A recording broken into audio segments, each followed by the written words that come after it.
ଆପଣ ଭାବିଛନ୍ତି ପୁରୀ ଯିବେ, ଜଗାକୁ ଦର୍ଶନ କରିବେ। ରାସ୍ତାରେ ଗଲାବେଳେ ମନରେ ଅନେକ ସ୍ୱପ୍ନ, ଅନେକ ଆଶା, ଅନେକ କିଛି ଭାବନା ଆସେ ଯେ ଗଲେ ମୁଁ କାଳିଆକୁ ମାଗିବି, ମୋ ପରିବାରକୁ ଘଣ୍ଟ ଘୋଡ଼ି ରଖିଥା, ମୋତେ ଭଲରେ ରଖିଥା, ସଂସାରକୁ ସୁଖମୟ କର, ମୋ ସନ୍ତାନର ସର୍ବାଇଷ୍ଟା ଖଣ୍ଡନ କରେ। ଏମିତି ଅନେକ ଗୁଡ଼ିଏ ଆଶା ଥାଏ।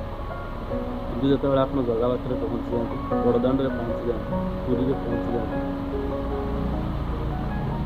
ଜଗନ୍ନାଥଙ୍କ ସମ୍ମୁଖକୁ ଯେତେବେଳେ ପହଞ୍ଚନ୍ତି ନା, ତାଙ୍କର ସେ ଚକାଚକା ଆଖିକି ଦେଖି ମନର ସବୁ ଭାବନା କୁଆଡ଼େ ଉଠି ହେଇଯାଏ। ଖାଲି ମନରେ ଗୋଟିଏ ଭାବନା ଆସେ, ଜଗାକୁ ଏମିତି ଦେଖୁଥିବି। ଆଉ ଦେଖି ଦେଖି ତା ମନରେ ମୋ ମନ ଆଉ ତା ଆତ୍ମାରେ ମୋ ଆତ୍ମା ମିଶେଇ ଅନ୍ୟ ଦୁନିଆକୁ ଚାଲି ଯାଆନ୍ତି।